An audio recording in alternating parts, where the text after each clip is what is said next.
Bueno, muy buen día para todos.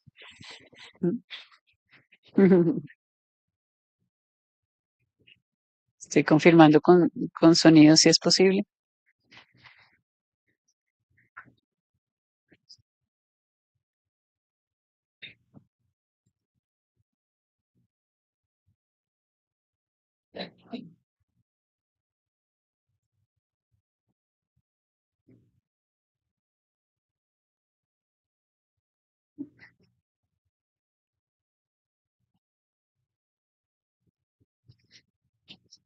Muy buen día para todos. Puedo iniciar con el reto.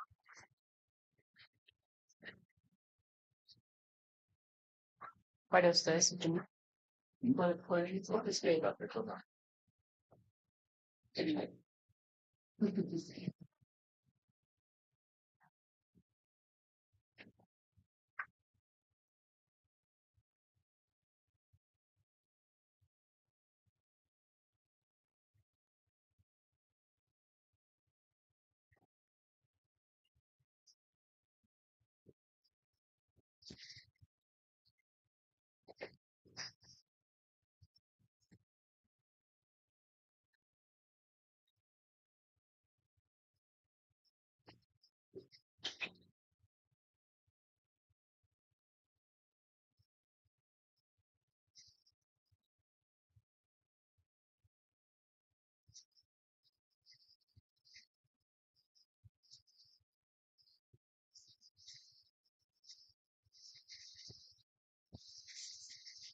Probando, probando.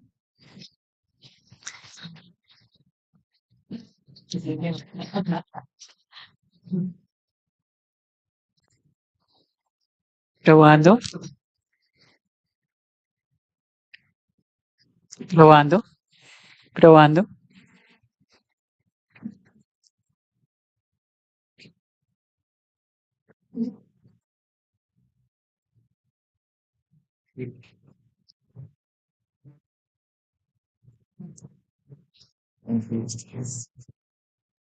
Veremos espacios a candidatos.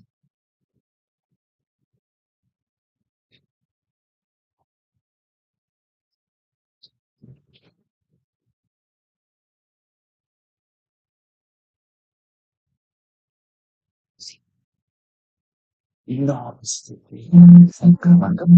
Pero yo sí voy con algunos lugares de chat, porque yo hay casi la familia, entonces sí voy. Ujú. Ah, sí, vale. Pero su corona, pues nosotros los vehículos de nosotros no son de entonces, Probando, probando, probando, probando. sí, Mejor. Gracias nuevamente por su paciencia mientras sorteábamos este inconveniente tecnológico con el sonido. Para hacer más amable nuestro encuentro. Voy a dar inicio entonces al seminario sobre innovaciones en justicia digital, tendencias futuras y tecnologías emergentes en Sudamérica.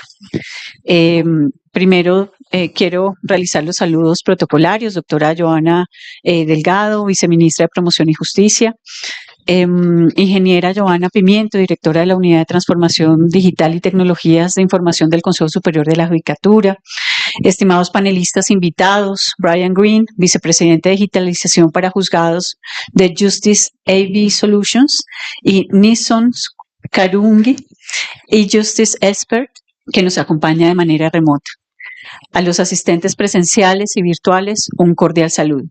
Agradecemos a todos la participación en esta actividad académica que confluye las necesidades identificadas desde las entidades públicas, dolientes de la definición e implementación de política pública en la administración de justicia y la experiencia del sector privado con las opciones tecnológicas con el objetivo de contar con una presentación regional. Para ello, convocamos en un mismo lugar a diversas voces del sector público y privado con la articulación de la academia. El cumplimiento de las metas de la justicia propende por el fortalecimiento de la confianza en las instituciones jurídicas y como resultado ofrece el modelo de convivencia pacífico al que aspiramos en los diversos ámbitos.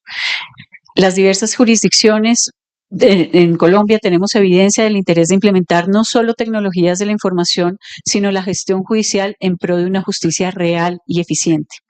Atender los retos comunes como el acceso a la justicia, la congestión judicial, a través de herramientas tecnológicas nos ofrece igualmente retos en un país que cuenta con una penetración de Internet que supera el 60%, siendo la mayor proporción de accesos a Internet desde la telefonía móvil. Y aunque este índice sea positivo frente a años anteriores y refleja, digamos, los esfuerzos del sector público y privado en Colombia, Colombia termina siendo o es uno de los países miembros de la OCDE con menor cobertura. Contar con las instituciones de administración de justicia efectiva y eficiente es una preocupación de interés que nos convoca a todos los ciudadanos, desde el ámbito personal como en el ámbito de los negocios. Un servicio judicial eficiente y atención al ciudadano redunda en escenarios de convivencia pacífica y de un mejor ambiente de negocios. En este evento que nos convoca hoy se suman los diversos que desde la Facultad de Derecho en la Universidad de Externado han tenido lugar, bien sea los más recientes en relación con la implementación de las tecnologías emergentes, así como la evaluación de las soluciones específicas adoptadas por las jurisdicciones constitucional o contencioso administrativo. Y confío que las conclusiones de este seminario puedan asimismo sumarse a las iniciativas que se desarrollan con el liderazgo del Ministerio de Justicia. Ha sido un proceso que está por cumplir 30 años. Los acá presentes conocemos el antecedente normativo del artículo 95 de la Ley Estatutaria de la Administración de Justicia. Adicional a ello, el respaldo jurídico dado por la Ley 527 del 99, que a pesar de ser adoptada en un escenario internacional como lo es la CENUDMI, con el objetivo de superar los obstáculos jurídicos al comercio internacional, su adopción en Colombia significó la base jurídica para el reconocimiento y validez de los mensajes de datos en las actuaciones procesales. En paralelo, las iniciativas y políticas de justicia digital y diversas discusiones que se han planteado a lo largo de estos años, pero también las acciones por la innovación en la justicia a través de la actualización de las reglas procesales que nos dio nuevos códigos y la adopción de la oralidad como un gran cambio en el sistema colombiano y el reconocimiento explícito del uso de los mensajes de datos en actuaciones procesales y su valoración como prueba. Adicionalmente, recalco esto, el reconocimiento de la gestión judicial como una competencia necesaria en los despachos judiciales. El requerimiento, la coyuntura de adoptar alternativas en el marco de las medidas de confinamiento adoptadas en el marco de la emergencia sanitaria, como lo fue el decreto 806, digamos, se volvió hito. Y significó finalmente que fuera adoptado como ley en 2022. Y ahora en ejecución el programa para la transformación digital de la justicia en Colombia encabeza el Ministerio de Justicia y del Derecho, de la mano con las iniciativas del Consejo Superior de la Judicatura y la Corte Constitucional o de algunos tribunales y jueces, marcan algunos de los ejemplos de implementación. Pero los retos no acaban allí. Las tecnologías emergentes nos ofrecen soluciones que deberían ser evaluadas en dimensión con la función de la rama judicial y la administración de justicia, que resuelvan las necesidades propias de la población colombiana en el centro del país, tanto en las regiones. La estructura del evento que nos convoca el día de hoy está organizado en dos fases. Una primera, donde tendremos el panel con la moderación del profesor, a cargo del profesor Nicolás Lozada, la que tiene por objeto presentar las experiencias en Colombia y en la región. Y una segunda fase, en donde los participantes de manera presencial van a ser, digamos, los protagonistas. Y, queremos propiciar un espacio de diálogo que nos permita en este espacio académico compartir las experiencias, identificar necesidades insatisfechas y nuevas oportunidades de cara a las posibilidades tecnológicas y sus retos. Estimados panelistas, agradecemos su participación el día de hoy. A la audiencia presencial los invitamos a participar activamente en el taller interactivo. Auguro un encuentro provechoso en experiencias y en la identificación de oportunidades. Paso así la palabra al profesor Nicolás Lozada para dar inicio al panel. Bienvenidos. Algo. ¿Sí se me escucha? Sí. Muchísimas gracias, doctora Adriana, nuestra directora del Departamento de Derecho de los Negocios del Externado, por ser la anfitriona de esta ocasión que nos emociona mucho. Además, vemos que tenemos sala llena, lo cual nos alberga de mucha emoción. ¿Y por qué en particular a mí me emociona que estén ustedes acá? Porque ustedes han sido seleccionados. Esto no era un evento abierto al público, como ustedes saben, era un evento por invitación. Y queremos que los que son protagonistas de la justicia y de la digitalización sean los que tengan la palabra. El resultado en nuestro taller del día de hoy y de la relatoría que se haga de la mesa interactiva va a ser un insumo para la reforma a la justicia que está adelantando el Ministerio de Justicia en estos temas encabezados por la viceministra Joana. Luego, todas las ideas que ustedes tengan son, por favor, bienvenidas y de un enorme valor para el país. Esto no es un evento, no es una conferencia cualquiera, es en realidad la posibilidad de que ustedes contribuyan a la evolución de la justicia digital en Colombia. Con esto... And I'm pretty excited because of our speakers today. The panel that we have, it's an international panel where we are going to see 2 points of view. One, the Colombian view, where we head into, what is the transformation process, digital one, and when it comes to administration of justice, both from the judicial branch as well as from the executive branch with Joana Delgado. And we'll see international experiences as well that come from US, for instance, with Brian Green, and from Rwanda. Very interesting to see the Global South. Jason Karuma is with us. Now, having said that, the methodology, so to be clear how this is going to work out, we're going to first listen to the Colombian view, and number two, we will be listening to the international view and approach. And at the end, we will draw some conclusions. These conclusions should be for you, an important input for the different working tables. Working tables will be theme working tables to identify problems, first of all, and then formulate solutions and put in place a pilot project. And of course, the needs associated to what you experiment on a daily basis in your own work. So having said that, I'm going to be a short presentation of the resumes of our panel members. It's key for you to know that. First of all, we have here with us Engineer Leona Pimiento. She directs the Digital Transformation Unit and Informatics of the Upper Judicial Council, and with the participation of Jorge Tadeo Lozano University, the ICT Ministry, having implemented innovative technology solutions. She received the Golden Award, Guillermo Fitzgerald, and lecturer and international speaker. Formation in Systems Engineering and MBA in Information Systems. So many thanks, Engineer Joanna, for being here with us this morning. We also have with us Vice Minister Joana Delgado. She is also a professor from Esterdal University in Colombia, and she She is a lawyer, graduated from this university, specialist in administrative studies, public administrative studies from Bologna University in Italy, and PhD in public law in Bologna University from Italy. Well, and also she has given conference in Bologna and Alicante University, Vice Minister for the Promotion of Justice, of Law, and Dean acting of the Law Faculty of Stenau University of Columbia. So, Vice Minister, many thanks for coming. We are honored to have you here. We also have with us Mr. Brian Green.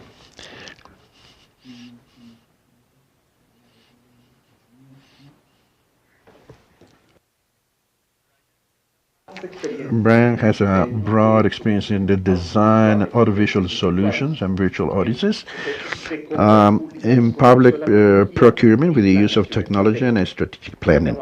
He has worked in flow diagrams in planning for public affairs and private affairs as well. He has a certification specialist in technology with ADIXA, and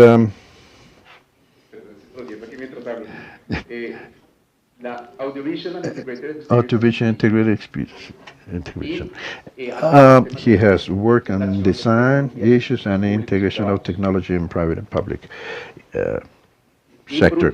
And finally, we have with us Misison Karungi, our specialist from Africa. She has worked on implementation of technologies and judicial systems and governance. With over 10 years experience, she has played important role, vital importance, innovative solutions, and provided impact in the change of the justice system in her country.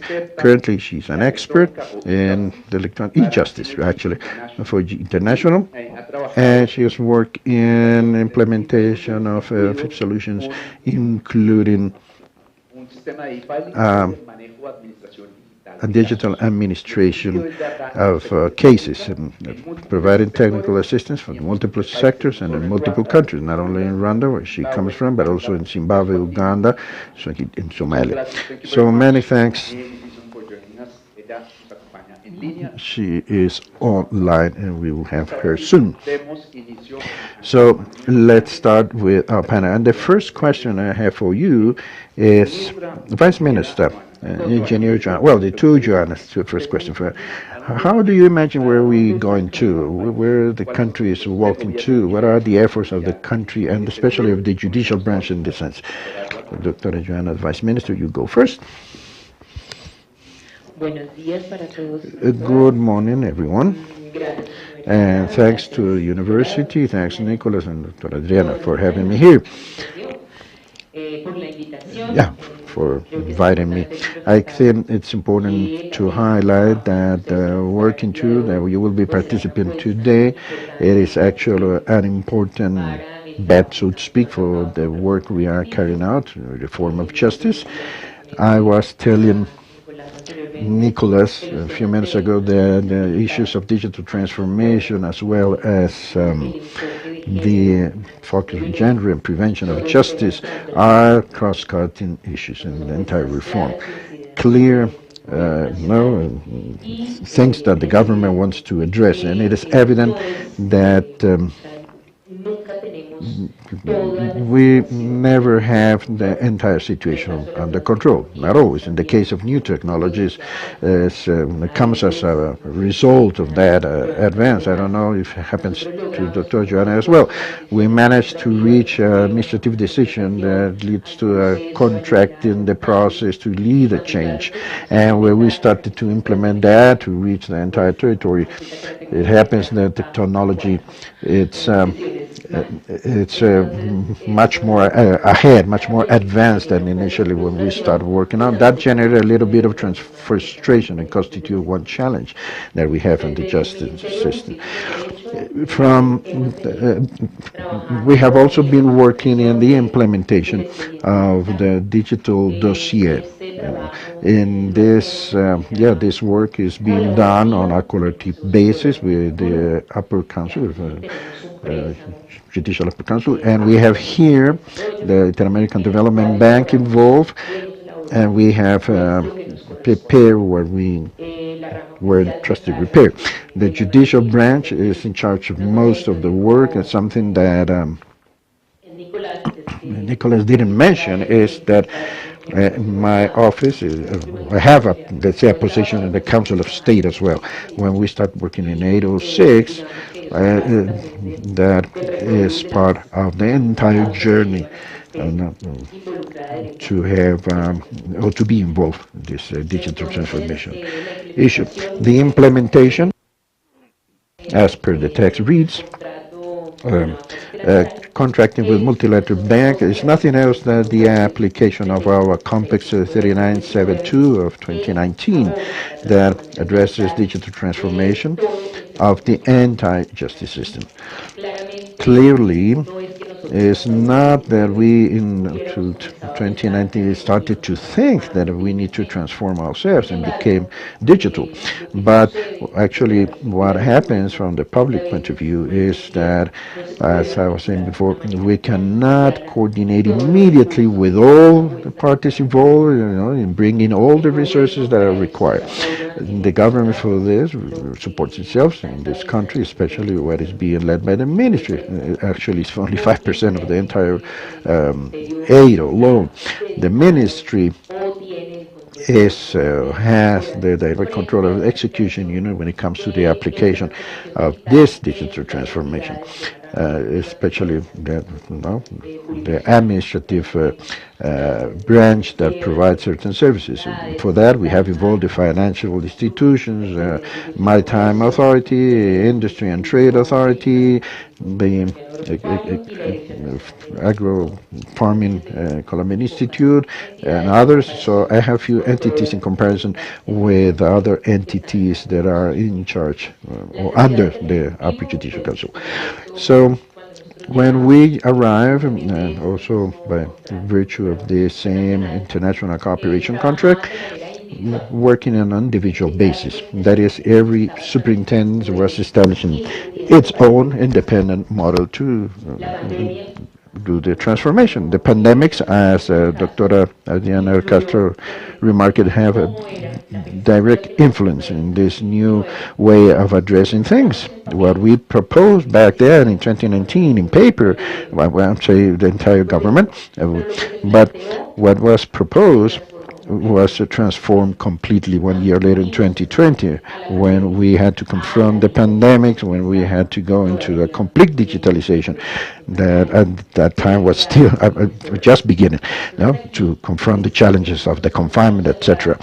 And what we found was that our 9 entities, each one had its own process. Communication with the Upper Council was not that clear or efficient, and so right now I think it will continue to be, the idea will be to create a definite path for processes which not only each sector and organization that belong to justice will do to have that digital dossier, but the ultimate goal is that all citizens, men and women, can have real access to justice. So in that transformation, I cannot expect, and I think we agree on that with the Upper Council, that if the person goes to the superintendent for justice for some issue, I present an information system, but he goes to another branch or to the administrative unit, and he wants to resort to justice, he needs to go out and then start learning how this new process is going to be, so to answer for that case. So the challenge right now, and that's I think the question Nicholas is posing, is that we can have not only the digital dossier now that needs to answer clear needs of all citizens and of territories as well, because it's not the same. No, it's not the same, the justice that what the person needs in terms of justice when he is located in an urban area or in a scattered rural area. That person, to access justice for him is quite difficult and oftentimes insufficient. We say sometimes that there's the digital offer there, but in many places, those persons don't have access to mobile phones, they don't have a PC or laptop, power is only for certain hours in the day. So definitely he doesn't have the same access as we have here in university, no? That we have a network, internet network that's connected on a 24/7 basis. So that is, I think, the biggest challenge we have ahead. The digital dossier that needs to answer to the needs of the final user, of the end user, no, to offer him justice. We need to guarantee from the ministry the real and effective access to administration of justice. And that access, real and effective, is not the same if I don't consider the differences that exist between persons that go to the judicial branch for justice. That different focus, different approaches, interoperability, and coordinated work all together that we have managed to achieve to some degree. I'm not only happy to work with Joanna, but also happy to work with the entire team of the Upper Council, because it looked like we had completely views, each one of us, and we have discovered lately is that the final concern, of course, is the justice. So how to access justice and how to change the perception that persons and individual have when it comes to resort to the judicial branch. The levels of mistrust, are pretty high, and high because of all barriers that we have imposed when it comes to provide justice. Our work is to consolidate all differences and provide routes to access justice with this focus, as I was mentioning. But also, very important, individual citizens can understand that responsive justice from digital transformation is not going to become a new gap. No, that's not the idea, because in effect, when we talk about digital transformation, and we have been I have been reprimanded, so to speak, because they say you're attempting to digital transformation. No, it's not true. I'm not doing that. I want actually that the same possibility we have to access justice from Bogota or any large city or urban center is the same for the person that is out there in the most remote place of the country. So that response that that person is going to receive, women, indigenous, rural, displaced persons, victims of violence should receive. It's not that I've given her more facilities, because oftentimes the speech concentrates on that. No, I don't want to give the more facility. And what I want is actually the access to justice for that person that I have clear aspects of vulnerability. It's as clear as the one that the state can provide to another person. No, so that that person can do not resort to violence and justice in a whole hand. So that's the true access to justice. Thank you. And I would like to highlight 3 points that you mentioned, or your view. The first is the approach focus on the citizen, individual, on an inclusive basis. There's a focus on gender here and a focus on reducing inequalities. That's part of your view and the options that we'll be working on. I think you should consider that. Now, the number two that you consider a certain solution is to that digital dossier. And that is something that we have been talking about for some decades, if you will. But I'd like very much that you mentioned the interoperability. Here, each entity, each public agent has its own system, and they don't speak to each other. So what to do so that they are integrated so that we can provide a solution that is comprehensive, holistic, that is good for everyone, that I don't need to print something, then go to another thing, ask for another piece of information, print another piece of paper, etc. Thank you. Good morning. Thanks to all, and thanks for considering us in this important event. We have been for a year now working on this structuring of the digital transformation of the justice branch. As you know, there have been definitions, resources being applied to reach this digital transformation, but perhaps these efforts and resources that we had worked, as Dr. Joanna mentioned, on a disintegrated basis, scattering. ID, International Development Bank resources, the Upper Council with its own resources, plus those at IDBN, each institution in the executive branch doing its own efforts in transformation as well. So the first big approach is to constitute this new unit for digital transformation that actually is trying to see a conversion of everything and all aspects dealing with digital transformation. And that implies more than technology. That implies not only to take care of the infrastructure that even though you think that is maybe not important or can be solved easily, now there is an important difficulty in that.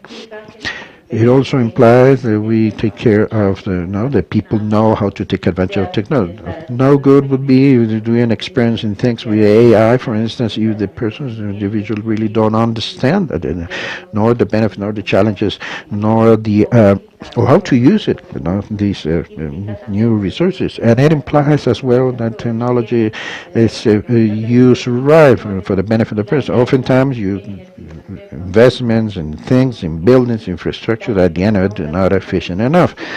And perhaps also to know that everything we do is for the benefit of the citizen. Let's put in place a super plan for technology, infrastructure, etc. Let's make sure that the people use everything we buy. No, the ultimate goal is that provide a good service to the citizen. So our view in general terms is to the digital transformation, that change, using technology really impact what we are interested in. That is that justice service come in time, more reliable, that we can guarantee that there is equalitarian access, inclusive, that do not represent or that we normally the gaps, obstacles that we normally find. So, but as we heard from my colleague, we are working currently in the update of a strategic plan, and the branch, the sectorial plan, recognizes the importance of the digital transformation, and it's back in the complex and other public policies defined in this new path. And you also have the digital transformation strategic plan, where we have the digital dossier included, for some years now, and other initiatives that turn around these. But we are doing an update right now. We are working on that update. Picking up lessons learned here and there, because we need to learn from everything and capitalize on that. We are reorganizing all those initiatives and ideas and potentializing what is already working well. So, in that new strategy for digital transformation, we have 7 big bets. One is the digital justice, administration of justice. Not only the digital dossiers in there, because let's look at let's scan and digitalize everything you have and put it in a database. No, it's not like that. The name of the project led us to that. Digital dossier, what is? Now you don't have physical files, but you have a lot of hard disk, or you had a lot of USBs or whatever. No, more than that, I think when it comes, what implies? Well, the digital is a mean, but the rest, the process, from the time the person is going to ask for justice, so that we from our side can address the needs of that person that is claiming for someone and provide a result. That's what is really important. And all that need to be implemented. It doesn't exist. Not the digital dossier, well, it doesn't exist. Doesn't exist? No. I think that's not true. There are over 3.5 million digital judicial dossiers that are working right now in use. What happens is that the tools where the process use is where we have an important challenge and flaws. And there are one for administrative issues, there are others for the ordinary justice. There are others that we are promoting right now to for other aspects like labor law. So what we need to look is to see to put all these things together to see a conversion. There's another way of seeing interoperability in this. I think we shouldn't be concerned how many systems are behind all this. I think what we should think about is that those systems that exist already talk to each other and provide an answer to the user. And that's why another work front in this digital transformation plan that was not in there before is digital services to the citizen. It's not only to have the digital dossiers, but to have, let's say, that the citizen receive the service that he requires in the right time, in a unified way, solving that confusion that he has for so many platforms in place. The unique till, well, that's an idea. No, everybody has electronic tills, and the poor citizen now don't know where to go with any of these tills or portals or web pages. No. So the idea is to provide the citizens of these services in an easy way, reliable, very safe, because we are confronting challenges, especially in security of information, the protection of personal data. That means something we need to address. Not a big work front at administrative level. There are important challenges there as well. There are issues that are merely administrative, like payroll. It's important. It's complex. And their technology needs to help us to improve the process, because if administrative processes do not work well, automation processes are not going to work as well. So there is an important effort in working in that administrative front to make it more digital, more efficient, and more adapted to the judicial sector. And there are another three important topics that lever all this, and to take advantage of the data to take the best decisions possible. All this, first of all, capability building. We cannot speak of anything of this if you go to Quibdó. No, there's no UPCs get broken every quarter, every 15 days. Computers are not well maintained. I don't know. And oftentimes the service companies do not go there because it's a remote place. So capabilities building, skill building is something important as well. And all building justice palaces that exist across the country have wiring systems that are pretty old and obsolete and insufficient.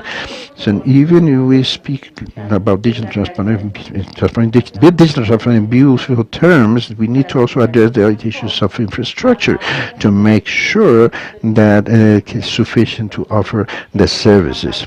So capacity for transformation of basic infrastructure is paramount to see that everything works well. Another important issue is this safety of information, that we can recover service from before any disaster, hacking, not only because of the cyber attacks we have been exposed to, being victim of, but also because of the mere importance of information that is hosted in service, etc. So the protection of personal data is here a very important item. And finally, another approach is the digital culture. More than training and learning how to use tools or to get used to these new platforms, etc., we believe that this needs to go beyond. Pandemics show that clearly to us. For instance, and most of the hearings of the judicial process are being carried out virtually. And for us, it's a big challenge how to administer that information that is being generated in each hearing and put that into digital channels that are growing. We have, I think, the biggest repository in the cloud of judicial hearings. That you maybe think, okay, pandemic's over now. No, I think what has not been working well is the hybrid events after the pandemic. What is merely digital, it goes well, and the digital continues growing. And there's an important challenge in there, because if we don't have the digital appropriation internally in the branch, how are we going to address the needs of the users? So basically, our view goes in that direction.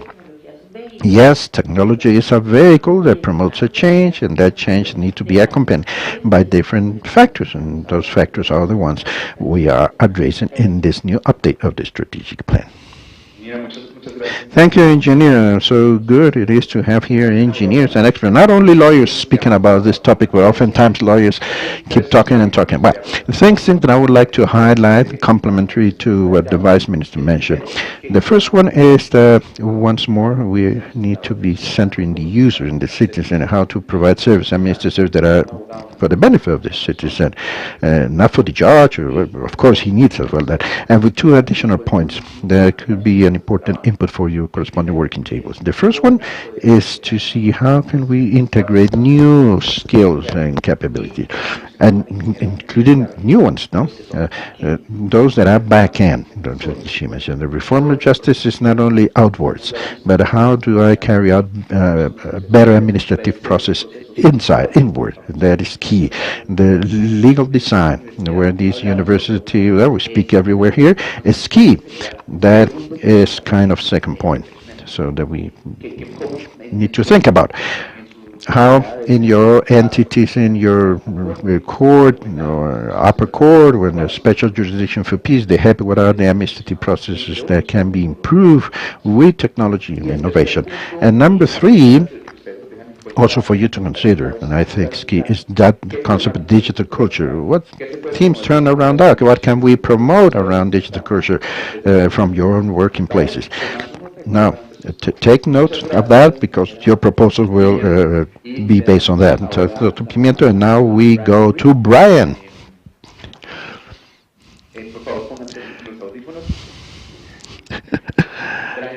Thank you, Brian, for being here with us. We have seen already, you have heard different points of view on how the reality works here in Colombia. And what are we thinking?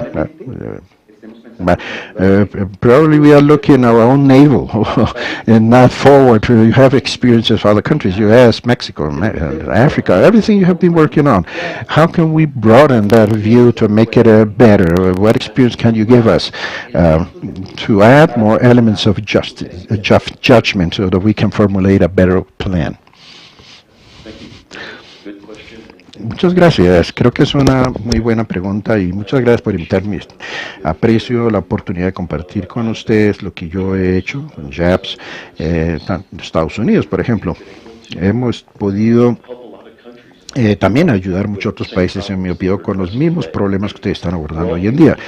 Todos somos humanos cuando se trata de esto y necesitamos tener un sistema judicial que se encargue de los ciudadanos más vulnerables. Eso es lo que hemos proporcionado, un sistema que capture lo que sucede en los juzgados, en las cortes, para que los ciudadanos no hablen por sí, porque muchas veces no están familiarizados con la ley, sino que el mensaje que se le dé a los jueces es el correcto para que los jueces den una sentencia correcta. Ya nos aseguramos que existan unas buenas interacciones, que sean seguras, que sean justas, y estamos suministrando también soluciones para las cortes y los juzgados, por decirlo. Y en sitios donde hemos hecho esto, en Kentucky, por ejemplo, está basado en tecnología que va a reunir ir a las personas donde están, ¿no? Y llegando a las áreas rurales, es personas que tienen acceso muy limitado incluso a la banda ancha, sus habilidades de internet o digitales que no son tan buenas, pero aún así pueden hacer como un registro de lo que tienen que expresar para llevarlo ante un juez y que constituye una prueba, una evidencia, ¿no? Y así también puede escoger si necesitan un defensor público o si pueden encontrar un abogado por su cuenta, todo para apoyar esta tecnología. Y eso fue muy importante para el Estado, los legisladores del Estado, para que se vuelvan parte del proceso y llevar esas tecnologías a los constituyentes, o sea, a las personas. Ya es un flujo de trabajo, no es solamente algo que captura, ¿no? Sino es un flujo. Las personas siguen un micrófono, por ejemplo, y puede que no estén familiarizadas con algo tan sencillo como un micrófono. Entonces, ¿cómo se captura todo eso? Tenemos un sistema que on that microphone to be raised so that that person can be heard clearly, they can be recorded clearly, and their testimonies before the judge are accurate and fairly represented. And the ability to have video go into this recording greatly increases the visibility of what's going on in that room, of what's going on in that matter. And we had a lot of customers that were very fortunate when the pandemic came around. They were able to leverage their investment in the JAVS technology to immediately go online and be able to hold their hearings. They were not missing cases. Courts all around the world suffer from calendaring. There's lots of days where the docket is full, and if you have a pause because the technology is not working or because of a pandemic, something like that, it just throws everything into chaos. It becomes a traffic jam. Getting the attorneys and everyone to be able to to be there, 4 hours later just isn't possible. So the technology has to work. It was able to leverage itself into other things such as the Zoom calls, the Microsoft Teams calls, what have you. And that again, it went to these folks that were remote and rural. They may have had to travel quite far to be able to meet their court date. It may have been hard for them to be able to get there, but they did have some technology where they were able to remote into the court, make their appearance before the judge. The process is able to continue and keep it on track. So we've been able to do this all over the U.S. We've been able to do this through not just courts where there's criminal or civil litigation, but through we have a Social Security Administration. They use the technology to make sure people are getting the benefits that they should for an injury they may have. If they're disabled, they get some social benefit. If they aren't getting what they need, they can make an appearance before a judge. This is all recorded and captured. They make a record from this, and then they can determine if the benefit that they're receiving is of the appropriate amount. So the technology is really a platform, we believe, for standardizing the justice that is being provided to its citizens. And we see this everywhere in Kentucky. We've seen this in South Africa. We've seen this in Australia. It's just everywhere we go. We've had success stories about where our technology is able to better represent someone than just the e-filing of documents that was there, right? It was actually what has happened in that courtroom, and possibly something was filed incorrectly. So we've been able to take this and create, if you will, a launch pad for other digital technologies. I know the Vice Minister mentioned AI. No one really knows what to do with it or what needs to be done with it. And that's a big question for technology today. How do we take these tools that we've already got, and then how do we leverage them into giving us different results, more efficient results? And a lot of times in courts, efficient, people think it means quick and cheap. And it may mean quick, but it's really more important for it to be accurate. So you don't want to do things twice, right? We say that, do-overs are expensive and cheap is expensive. So you want to make sure you're doing it right the first time. And it may be that in 2 years, the technology is going to change, but have you established a platform from you to build from there? So we're looking at AI. We're wondering, how can this benefit? We see lots of potential with AI providing real-time captioning, if you will. In the United States, it's a melting pot. A lot of countries really have a lot of people. We do business in Malaysia. Malaysia is considered a melting pot for that part of the world. So how do we hold court in English? And we have Spanish participants. How can they be part of that process? How can they understand what's going on? And we may have not known that that participant needed translation services. Well, the AI technology can turn that on and provide a very good, a very accurate translation real time of what's going on there. So it goes back and forth. We do English to Spanish, Spanish to English, and everyone, the process continues. It's uninterrupted. It's efficient, if you will, and it's quite accurate. So we're constantly looking at how AI can help. We're also looking at how AI can be better served for court systems and justice systems where we've got a lot of data. How do we pull all that data together? Right. And AI thrives in an environment where you're giving it more and more data. And if you've got multiple rooms and multiple locations, multiple hours and days a week capturing, and you've now got a transcript of what was going on there, you're feeding that AI to give you much better resolution in the questions that you ask of it. And it's a tool, right? And a tool is a hammer, for example. A hammer laying on the floor does nobody any good. A hammer laying on the floor might stub someone's toe because it's not being used appropriately. But if used appropriately, it can drive nails, it can build homes, it can build lives, enrich people. And that's what we're looking at with these digital tools, is finding out how they can enrich court systems, technology, and ultimately people. Muchas gracias, Brian. Yo creo que tú has hecho unos puntos bien interesantes. Como siempre, me quedo con 3 para que ustedes se vayan llevando de insumos. El primero, me gusta mucho esa analogía. That analogy that you mentioned of the hammer and the floor, that is to say, what are we doing this for? I don't know. It's something that falls in the floor. We can get injured with that. Now, so I have heard No, oftentimes we need to do double work. No, it's impossible. Why no, technology is there to make me avoid me making the double. The digital to say it's okay, but I rescue from you that we need to think in a complement, a key element, and that is the hearings. How are we conducting hearings, virtual hearings? How are we having yes, interventions of the appearing parties? No, maybe from home, that may be good, key, and that is part of what we have been working on, and to look outwards. I think that what has been good for Mexico, for example, what has been working good for Kentucky State, as you said, or for Australia. We need to look at them because oftentimes I feel that we have the Adam syndrome. Start from scratch, from zero. No, that plan we had is no good. Let's throw it away. Let's start scratch. No, we need to build upon what has been built with improvements, of course, and above all, to look what is outside and can is good for us. Mr. Season Karungi, can you hear us?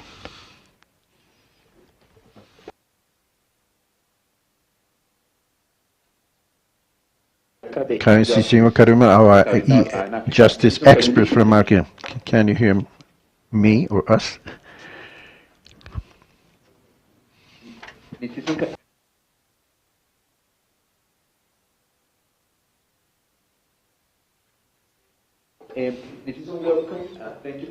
Bueno, muchísimas gracias por unirse a esta conferencia. Es un gran placer conocer experiencias del sur global, ¿no? De la misión de justicia alrededor del mundo.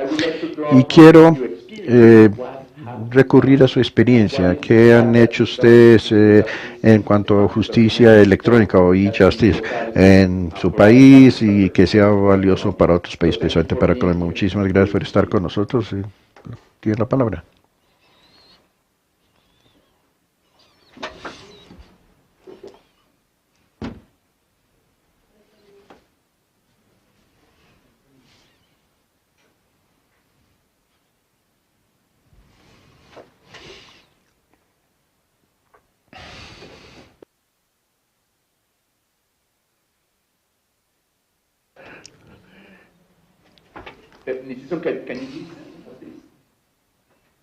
Yes, entonces es un tema del estrado.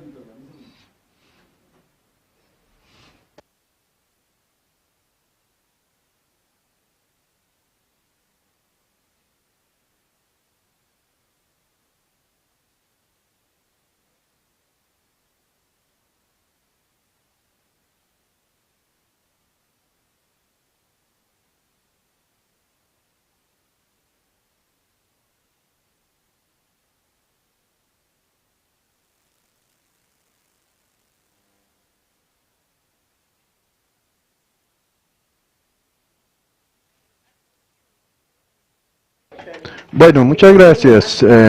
Me gustaría que repitiera la pregunta porque cuando la formulé en primera instancia el micrófono estaba funcionando bien. Yo me preguntaba, ¿qué podemos extraer de su experiencia, especialmente en el contexto africano, de ese sur global? ¿Cuál es su pensamiento? ¿Qué podemos extraer de valor para lo que usted ha hecho para aplicarlo en Colombia? Bueno, muchísimas gracias. He estado escuchando esas propuestas tan valiosas que están teniendo lugar allí y estoy muy agradecido de que me han dado a mí la oportunidad para contribuir un poco. Tengo el lujo de participar en la rama judicial desde 2011 y en años recientes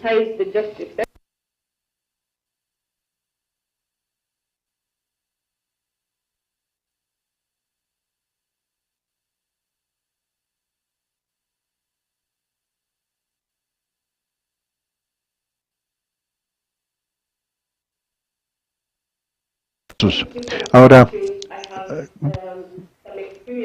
en mi país, pues yo creo que hay cosas que ustedes pueden extraer de la experiencia. El primer punto tal vez que yo quisiera compartir con ustedes es importante comenzar y utilizar los recursos que tengan a la mano en ese momento. Porque la mayoría de los países tienen el temor que dicen, no, no tenemos lo suficiente, no podemos comenzar en este momento, necesitamos reunir más. Pero hay que comenzar en un punto dado. Para mí, eso para mí es de suma importancia. También lo que yo puedo compartir con ustedes es las diferentes etapas de la implementación, si se quiere. Ha funcionado en muchos países, en Ruanda, en Zimbabue y en otros países donde hemos empezado la digitalización.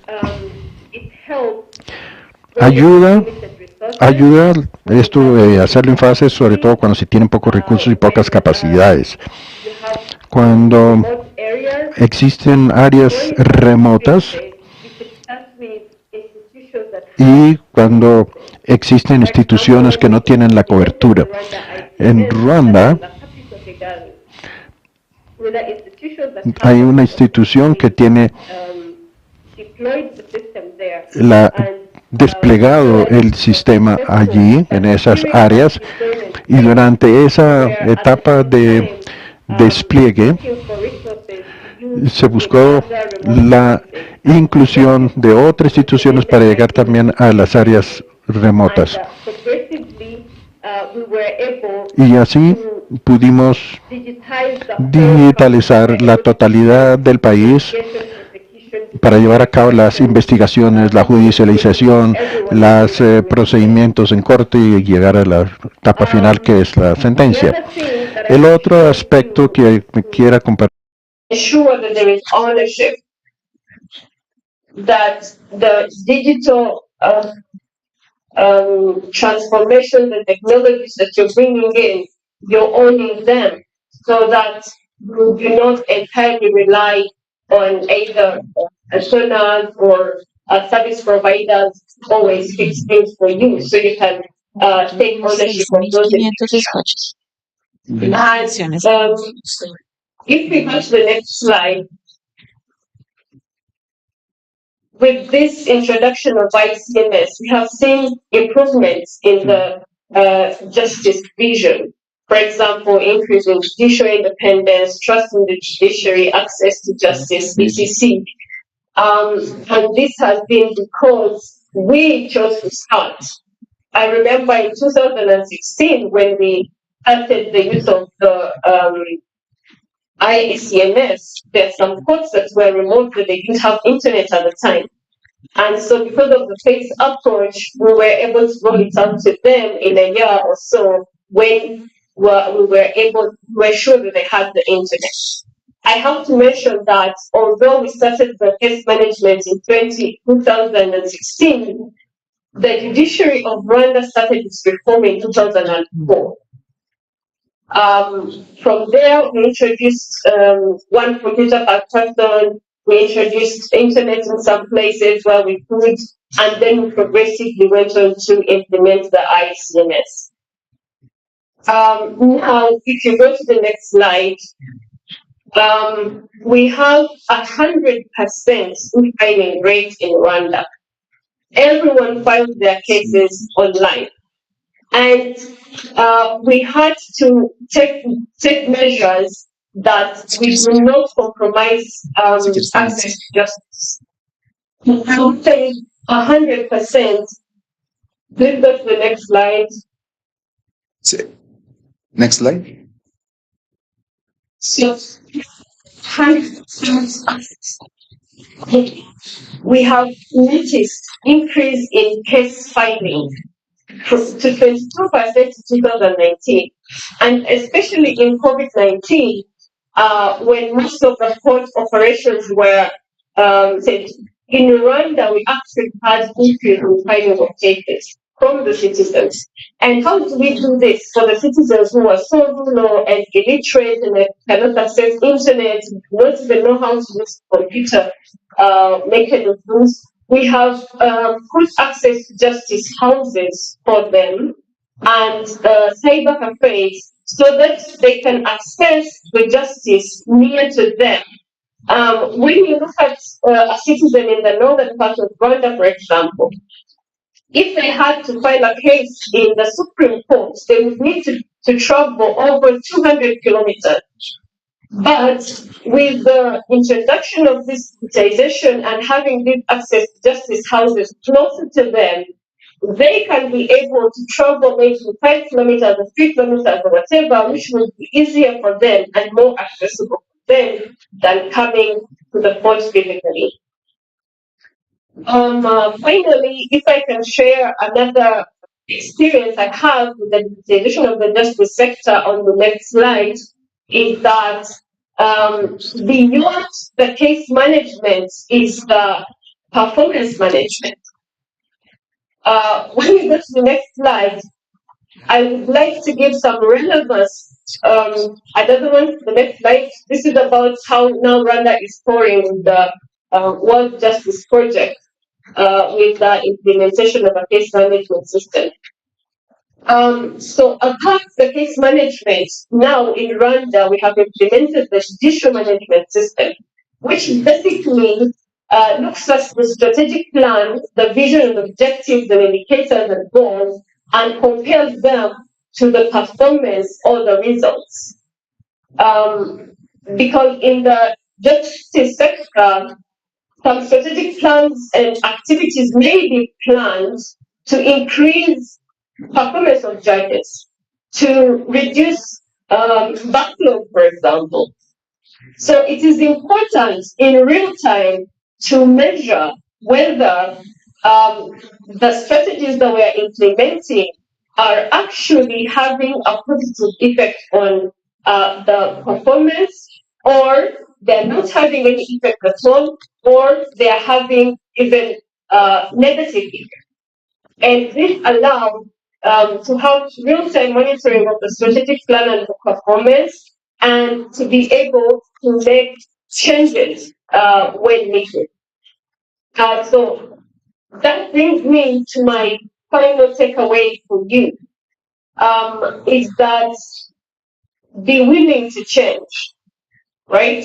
And the change starts from the organizational heads, the leaders.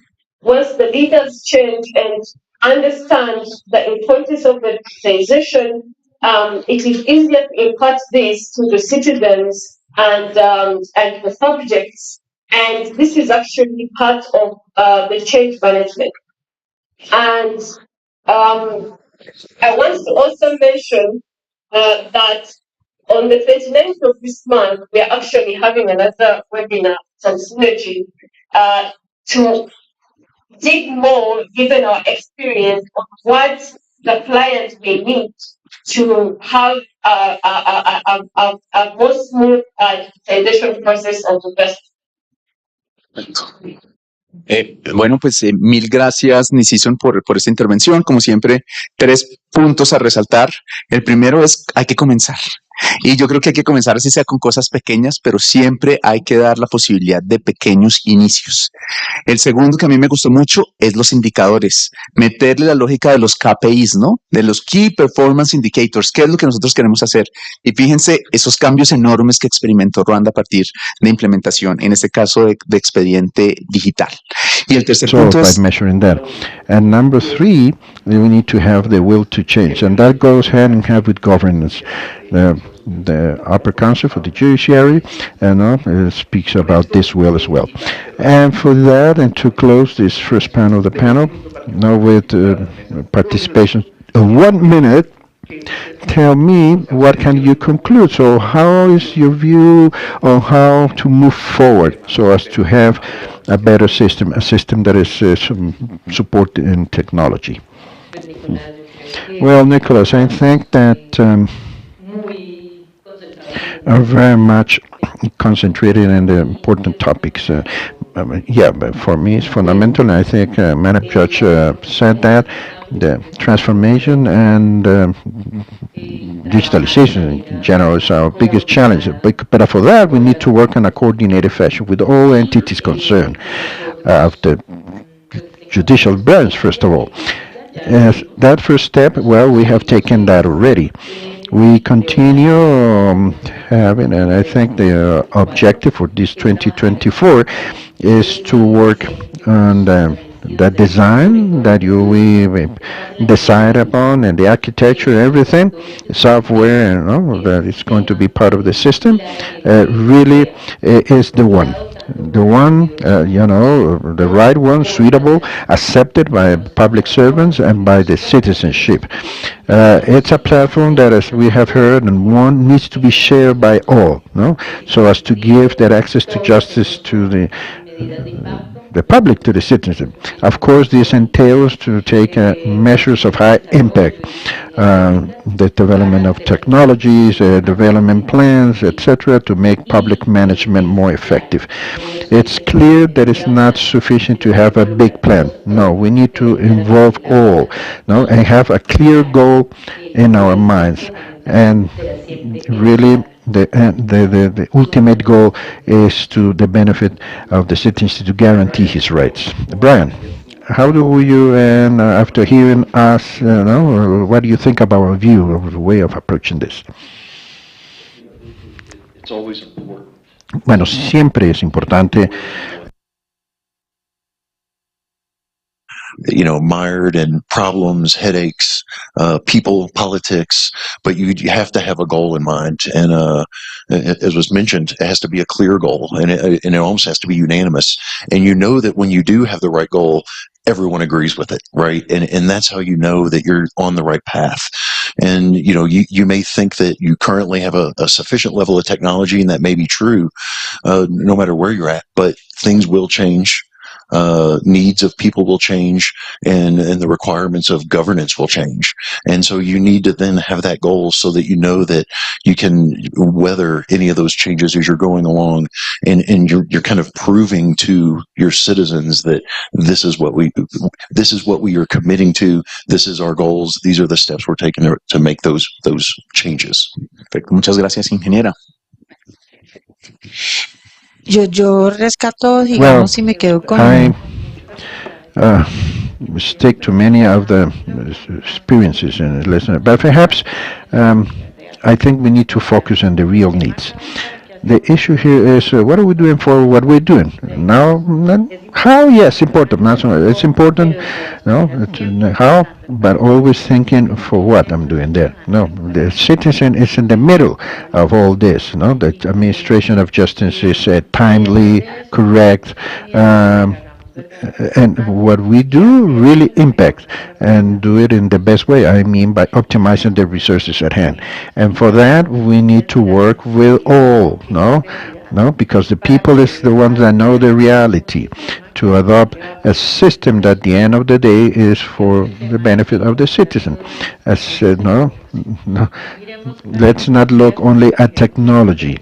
Let's look at the being that we are changing his life with right justice and technology. And that's the best result, I think, that we can. Many thanks. So, with this, I thank you all. I thank especially our panel members. Many thanks for sharing your experience and for your feedback. Now it's your turn. A big round of applause for you to start with.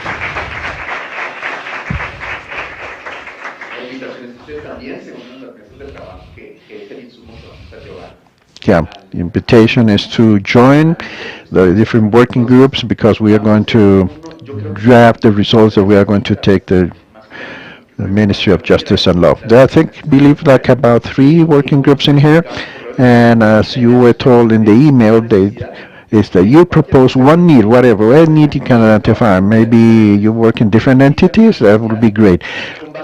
Based on what we have heard and talked, how do I propose to solve this, and how the pilot project would be to solve the problem? I'm going to give you an example of the reform the Ministry of Justice and Law is working on. Professor Baez is not here with us, but he's been coaching this initiative. We've been talking about the single till to receive the tutelas, kind of I don't know if Brian know what tutela is here. It's kind of an injunction, a court injunction. And these tutelas are being scattered all around courts and around the country, and oftentimes judges don't know them. And most of them, of course, are presented here in Bogota. Now, how do you think this could be solved? Maybe with with innovation, of course, technology, but innovation, maybe a change of an administrative process, or that's unique or single till to receive all this, and how that single or unique till will work for courts in Manizales, for instance. Maybe talking that you cannot produce a big bang from one day to the next. No, you need to go incremental steps. I think you have group of 6, and then we get to know you. You can appoint a spokesperson and tell what is your proposal.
Josie's on a vacation far away. Come around and talk it over. So many things that I want to say. You know I like my girls a little bit older. I just wanna use your love tonight. I don't wanna lose your love tonight. I ain't got nothing else left to talk to. No one's around when I'm travel. You know I'd do anything for you. Stay in the night, but keep it undercover. I just wanna use your love. I don't wanna lose your love tonight.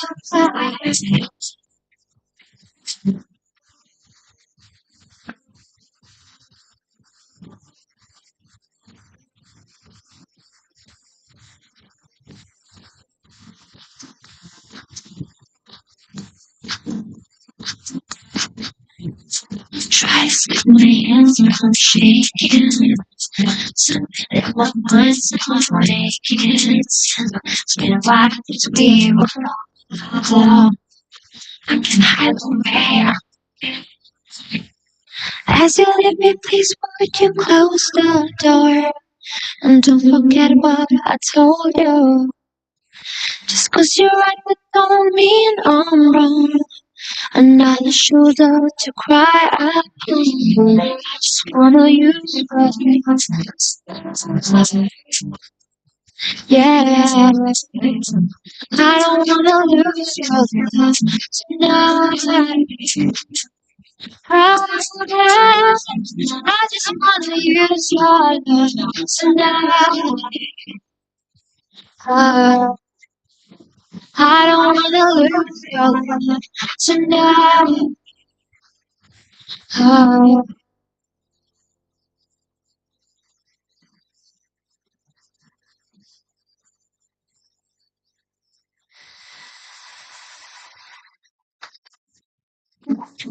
Now here you go, then you say you want your freedom. Well, who am I to keep you down? Only one should take away. But listen carefully to the sound of your loneliness, like a heartbeat just mad. And the feeling is so remembering what you had and what you are and what you had. What you know.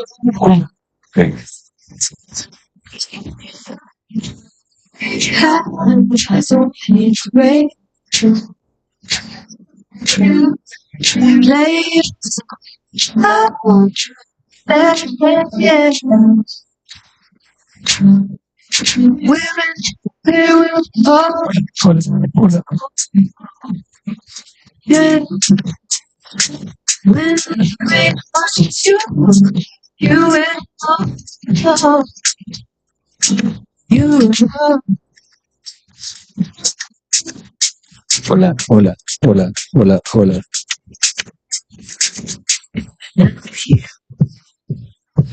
Yes. crucifixion. Please, please take my soul and it's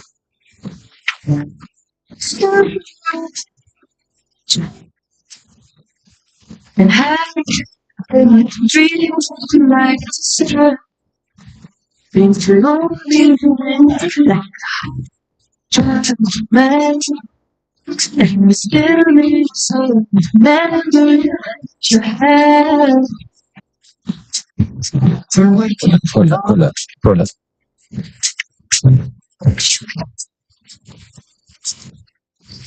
what you do.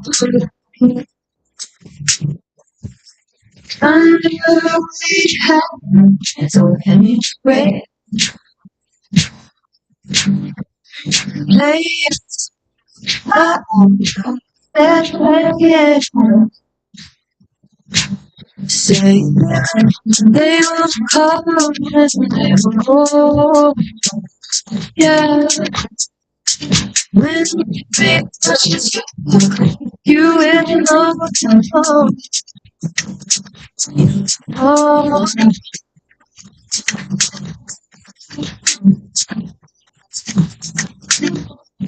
Hola.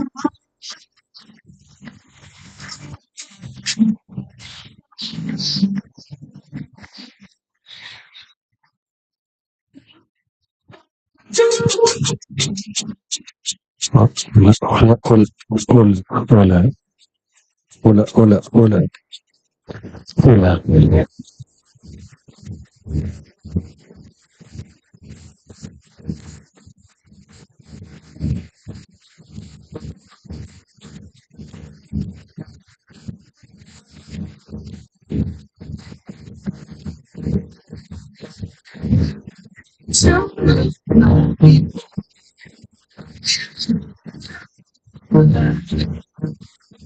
you better be singing.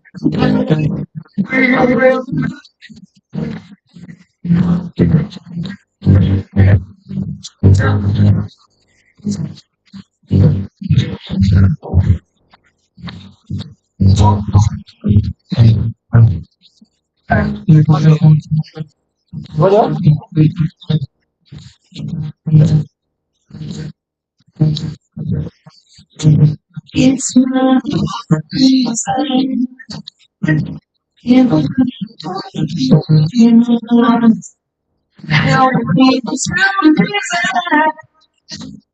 Help me help me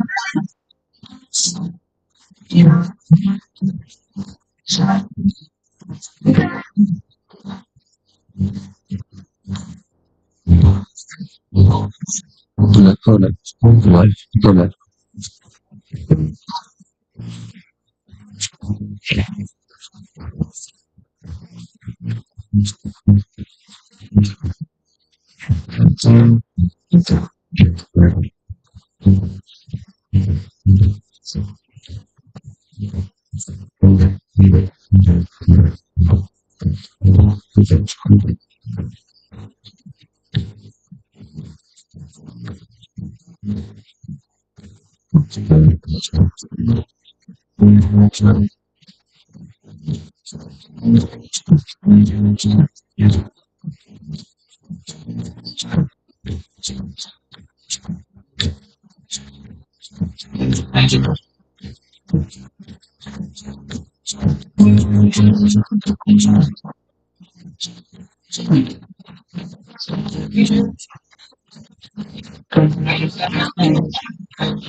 See the flowers in your eyes. See the storms cast in your eyes.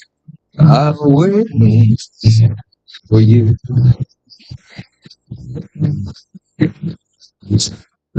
Slide heaven and drift off trees on a bed of green ocean, sweet waves.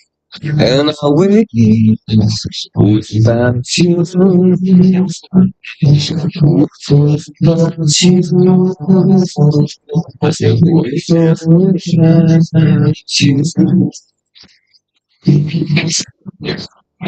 Hola a todos, ya terminamos nuestras mesas, nuestro taller interactivo.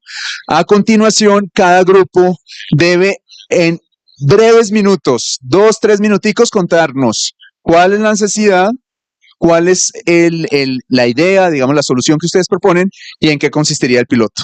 Entonces, comencemos por acá con el doctor Juan Carlos Rodríguez, un ilustre representante del Banco Interamericano de Desarrollo en nuestro evento.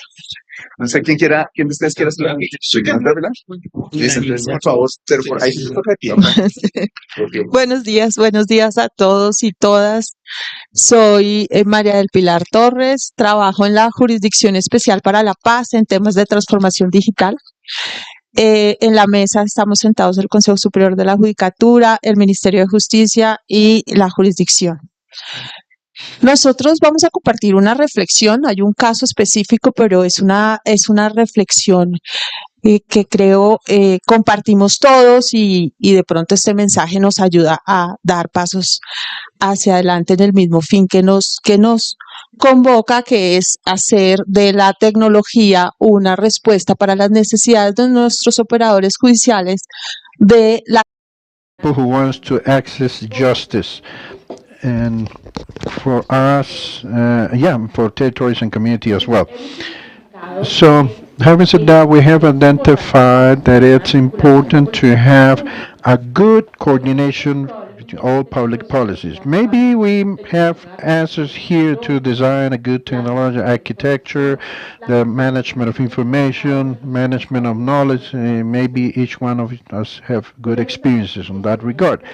And with those experiences of success, we try to address issues of connectivity and services that cannot solve our own separately.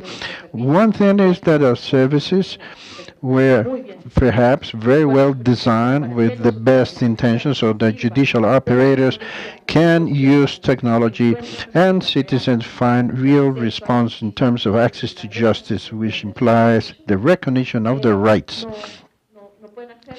And why? Well, because you don't have connectivity and a service of good quality, there could be an entire ecosystem, digital ecosystem at their disposition, but maybe it's not properly used. And that happens not only in remote zones, it happens also in other parts of the country when we have bad services in Bogota, in Chapinero here, in district of the city. and that have two effects. That notwithstanding the efforts, the persons do not see their rights being recognized and compensated, and the other one is the loss in the credibility of those digital transformation efforts. When we speak about digital transformation, I think we should always have here with us the industry of the technology that knows about connectivity and digital services, and also the Ministry of Information and Communication Technologies, ICTs. So it's actually a call so that we can all make a common effort in the identification of this need of this problem. Connectivity is not only a public responsibility, but it's also an effort of the entire society, the industry, and of those that use this service to guarantee right conditions, allowing for the national development of the digital ecosystem.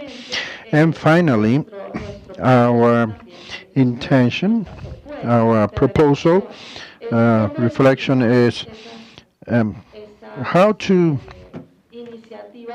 identify public initiatives, and not only the coordination of public policies. And when we sit down here, we realize that many of us are working on a scattered manner, an isolated basis, and chances are we cannot take advantage of the synergies that will be there if we all work towards the same goal. There are initiatives from the DNRP and the Ministry of Justice, the Upper Council for the Judiciary, the Transitional Justice, many. We on our own we have carried out our own exercises in this. So I think it would be good to achieve a common visibility, cross-cutting, encompassing all policies, so that we can all coordinate better and take the most benefit of this digital transformation.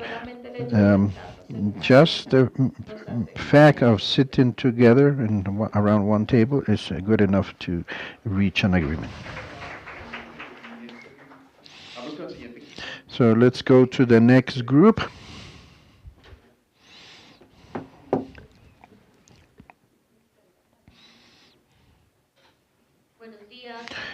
Good morning, all.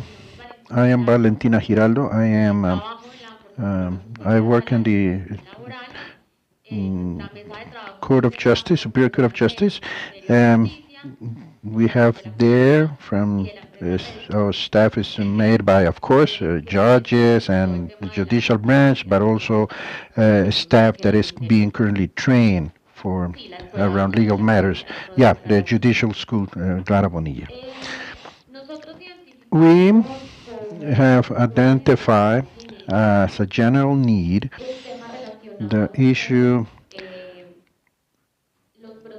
related to internal processes of the judicial branch. Because even though all reforms are focused and oriented to the citizen, something that calls our attention is the provide timely justice service. The trend is to guarantee access as an opportunity to present my claim before the judicial branch or to other organisms that have some competence there.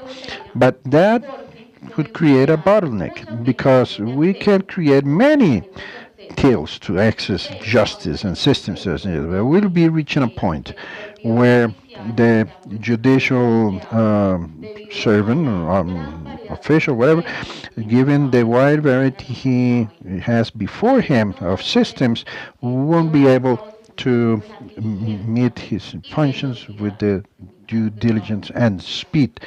In my case, we have a congestion of cases. So we want to provide timely justice, but we need to clear that backlog that we have of cases. The different systems that operate in the Council of State only, and even in cities, where some courts say I don't utilize 21st century that system. I have my own web page and upload my cases in the social media and my own platform. And the citizen normally don't know how to consult the process. How is the status? But I think the greatest inconvenience that we have identified is digitalization of all the documents and paperwork. As we heard in the panel, we cannot think that digitalization is just only a scanning of a dossier or case. But, however, it's something we are doing. You need to. We realize that some scans are pretty bad, it's not that sharp, or I mean, uh, so the how to solve this type of inconveniences. Well, I think I forgot something.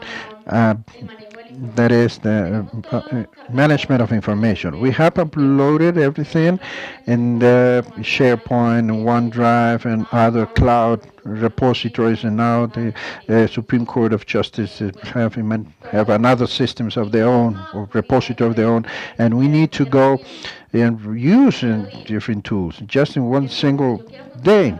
If I want to find out about my process, no, is no, that part is in the document management system for whatever reason. Download that from this other point. No, no, you need to go to this point to download that. All those internal processes that I believe industrial engineers call times and movements means that there's a lot of time lost, a waste of time, you know. And oftentimes the process gets stagnated, they don't move. It is something that it should be included in the objective of the reform. Of course, we have said that the ultimate goal is the citizen. This impacts that. And as a solution for that, we propose two big topics. One of governance, in the sense that, yeah, there is no no governance, I mean, in the public sector when it comes to data management. Each entity handles its own system, its own deal. No, we tend to say it's unique, it's single, but no, it's not true. There are several. Yeah, everything. You go to a building, yeah, single till for this, but that's not true.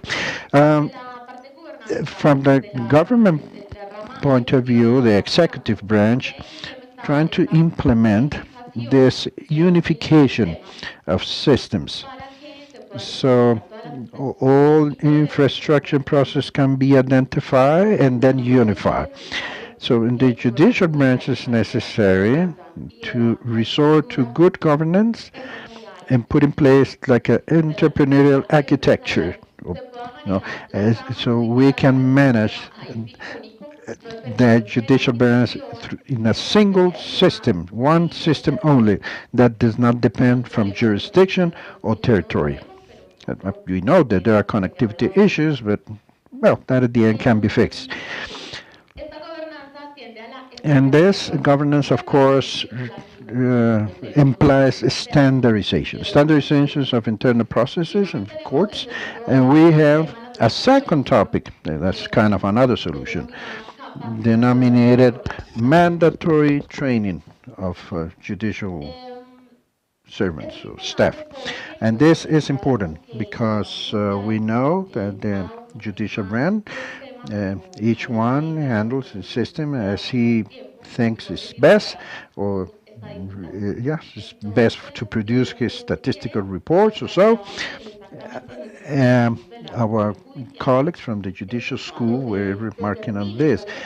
When they finally decide what is the system to be implemented, to let's say oblige the mandatory to train himself, because if it's not forced, it's not going to be that effective.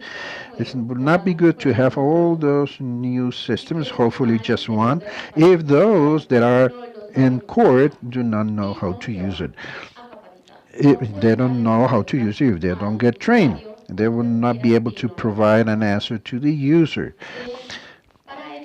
meaning the citizen. And for that, it is important to have a big participation of the judicial school, but also a good coordination with sectional councils of justice, uh, of the judiciary, sorry. And we identify a problem in the training that should be solved um, by adopting a common language. So, engineers and lawyers speak kind of common language, same language. When you are training a new system, there are kind of two worlds. One is the world of engineers, and the other one is the world of lawyers. I was telling here my colleague that when I work in Manizales, we were being trained in Cuba in a system called, and the first barrier that we found was when the engineer told us, let's go to the hamburger menu. And everybody was thinking of the what? That icon that has this lines crossed up there, the icon up there.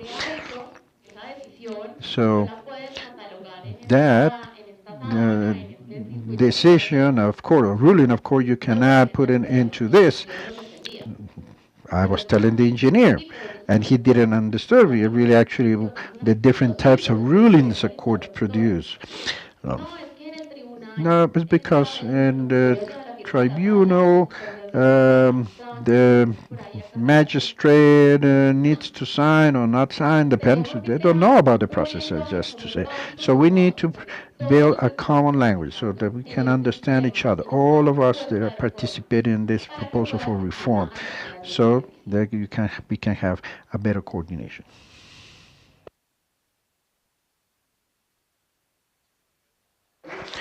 Thanks a lot. Well, here 2 points to highlight. Unification of systems and training. Good morning all. I am Daniel Santiago. I work in the Council of State. I work in the tutelas section. In my group, we had the opportunity to talk about with persons also from the judiciary branch, but Jacobo, he is a genius in technology. He shows us the several developments he has been participating in. He's very much focused on online dispute resolution, ODRs. We had another member, but he left. But he was working in the ICT ministry, and he talked to us about several experiences and problems confronted in the implementation of new technologies, especially in remote areas. For instance, he told us about a municipality, a little town in Boyacá. They implemented what they call a digital outlet, kind of that, where there were computers and internet, so that people from the village could go in there and check the email, etc. And he told us that the persons said, the staff said, this point of outlet, digital outlet is working well. We have the computers, we have the infrastructure to play. We are ready to receive the people, but the people are not here. They don't come. So they went on to verify what happened, and the computers were there, just sitting on top of a table. They were not connected. They didn't have an internet connection. Nothing was working really. But of course, no real access. That was not true. What they were saying that they were operating fully. So problems like that. And the issue here is access to administration of justice. That's where we're working. And deriving from that title, we knew about ignorance. I mean, there's no good in installing a digital outlet or with computers and infrastructure if the person don't know that exists and can go there or how to manage the equipment. There's no good at having a single digital till if the peasant, the farmer, first of all, he doesn't know about it, he doesn't know how it works. So, in a few words, this is an issue of training and education From the point of view, us who work in the judiciary branch, we talk about the increase in the demand for justice, number of claims. The demand, that increase in demand has been exponential. It only went down a little in 2020 because of the pandemics and lockdowns and all that, but up to that it continues to rise. And the infrastructure cannot keep pace with that huge number of cases coming in and satisfy the demand, no? Because the speed of increase in cases is much faster than the implementation of technology and the building of infrastructure to provide justice. So, and because the idea is to have a project at the end, so we decided to focus in tutelas, court injunctions, but based only on health, claims on health. Why we decided the pilot was on health? Because they are quite simple tutelas, so where as from the diagnosis, so that the physician that is treating someone, as from the pathology and the clinical history of the patient, the judge, based on the claim of the person and acting with the HMO, the health provider, can rule, take a decision, awarding or denying that claim to the person who has filed the claim, the lawsuit. So our pilot will be for judges in Bogota. How would it work? The idea, remember, is to guarantee access to justice. It could be based on an AI program or LA, and that is a language, a massive language. Yeah, a massive language model, actually. As from based in not a platform, but a mechanism like WhatsApp. Each one of us had a WhatsApp. I was a judge in a remote place, and I can say that the most accessible way for a peasant or farmer to communicate is WhatsApp. It's the easiest thing to use. So with WhatsApp, we can solve the issue of access for the pilot project. Remember what we heard, that the computers oftentimes don't have the WhatsApp app installed. Well, but the idea is to collect the information with a little program or software. Ask, what do you need? The person then replies, well, many things. And that's where our experience in the judicial branch comes in. We have tutelas from many types. Many of them are not really valid. They are not based on legal grounds, to speak. So we can program this to say your claim cannot proceed because it's not based on legal grounds. And that program will filter, will sort out what cases are really good candidates for a tutela and which ones not. That's part of the information collection stage. Now, in WhatsApp, much simpler than forcing a person to go and log in to a platform, etc. So what we're doing is to collect the information, and when his claim is good enough for a tutela, he can fill in the form of the claim, and that form of the claim will be presented before that single till.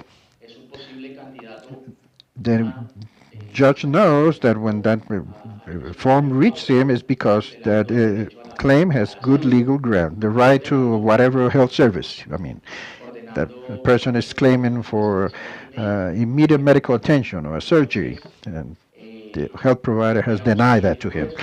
So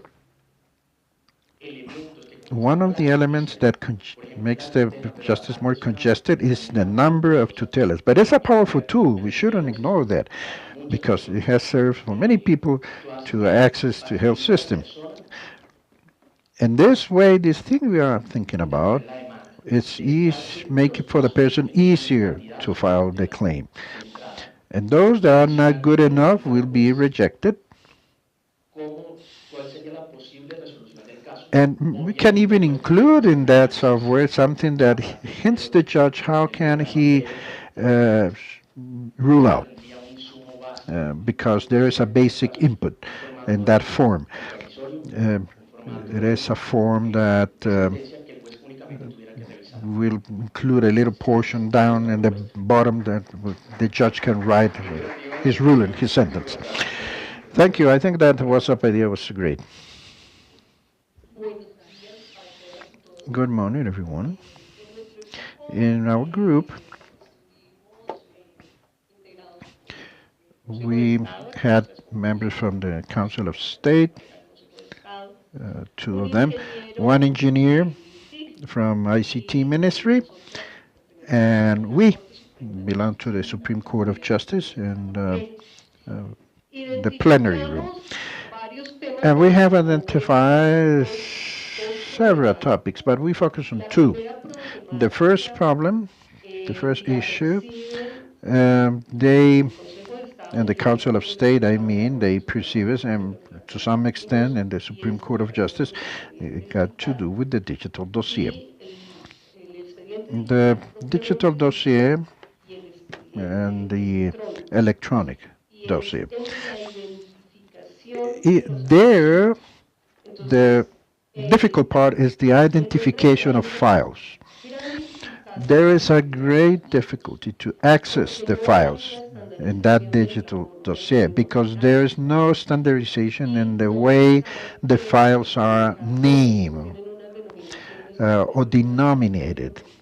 Oftentimes they include a lot of numbers and they don't know exactly what those numbers represent, what is that file contains, and of course they need to go in there, and that demands a lot of time. And to know what is in there, they need to dedicate a lot of time, perhaps even more time than before when they have the physical file before them. So technology in that case is not really helping. It's actually something that is kind of a barrier. And the other thing is that once this document has been scanned and put into the electronic dossier, to have the proper sequence of the different steps of the process, the different steps. So, well, to summarize, standardization. To look for the right file used and to prepare a module allowing to standardize that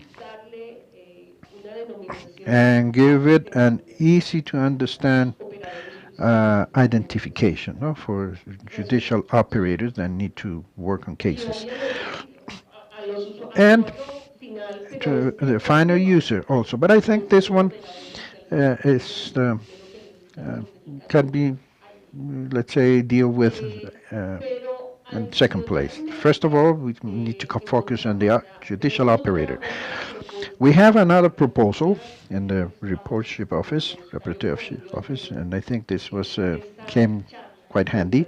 This invitation was quite handy. We thank very much for inviting us, and because in the project we are being proposed by Mr. President, the proposal rather the projects, is to prepare jurisprudence lines of action with the help of artificial intelligence. We don't have the human resources. We haven't been able to go into that field because we don't have the right human resource to work with the artificial intelligence.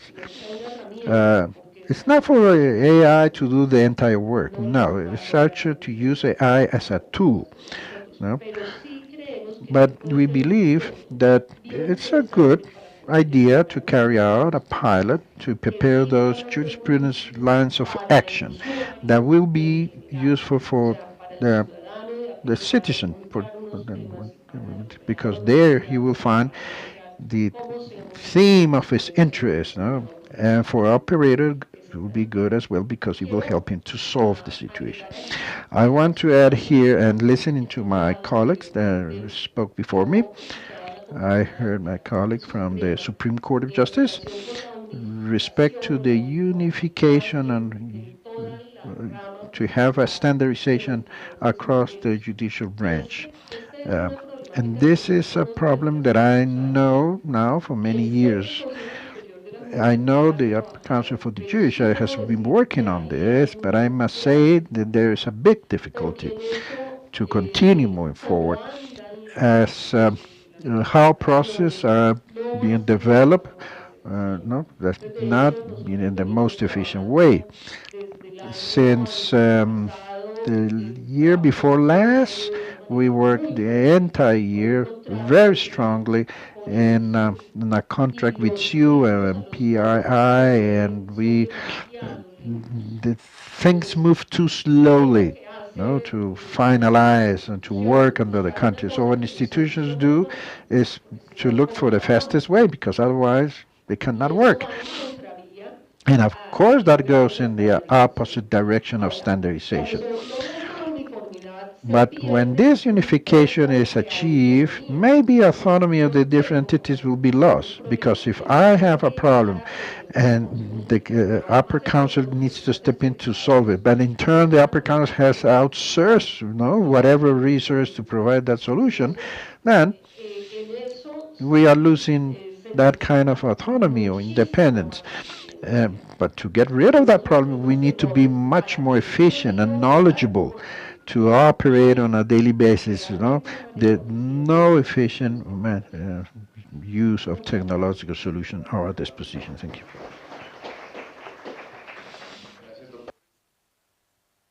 Now we have another group here. Hello, good morning all. We had the opportunity to work with HEP staff and ICT Ministry and me, the Council of State. Myself. Now, for time consideration, I want to present my case in just 5 minutes. We identify a need that really is very much like the one of Group 2, meaning the different platforms that exist to access justice, and not only inside the judicial branch, but even in HEP, the special tribunal, HEP, and in the executive branch even, that have entities that administer justice. We found that each one of them have their own platform. TIVA, 21st Century, SAMAI, HEPs have another one, the superintendents have another one. And I think, as a result of that, we posed the first question. What is the need? Well, to have just one platform so that persons can have right access to justice. If both the ministry, the vice minister, as well as the director for digital transformation, in the beginning they said that there was a proposal to have that single unique till for tutela. Why not to have the same for ordinary processes? Doesn't matter to have many platforms, she said. The important thing is for the citizens to have quick and fast, easy access. But for the citizen, I think it's important to have just one platform. It's not the same to have different users, passwords, and different ways of logging in and navigating through the platform. That's just have one. It would be much easier. And through that single platform, he can direct himself to the service he wants. So the first problem is to unify platforms, the same as it's going to be one single till for tutelas. But we think that that is equally important for ordinary processes. What will be the solution? Well, talking to the engineer, he told us that there was a possibility. There is no need to get rid of existing systems, to get rid of SAMAI, to get rid of TIVA and others. What we can do is internally to transfer or to share information, no? And all those platforms share like a pool of information. It's not to start from scratch. It's not to upload information once more. It's not to upload users again. No, it's to use existing platforms where we have invested a lot, by the way, but to have one unique interface for the user. Law 2080 that modified Law 1435 introduced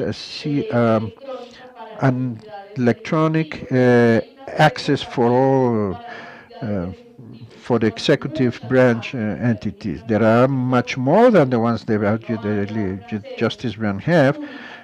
Why not to have one for those that administer justice apart of others that judicial branch, HEP, and administrative that have judicial functions. And that pilot will take place in Cundinamarca, our province here, where we have different places for administration of justice. Something small, short to add. Uh, uh, respect to Group 2, I think this topic has the demand for the administration of justice has been increased exponentially just because of those hurdles and barriers that the judiciary is facing. If we want this to work, and because the citizen is having easy and speedy access, I think the number of cases would diminish.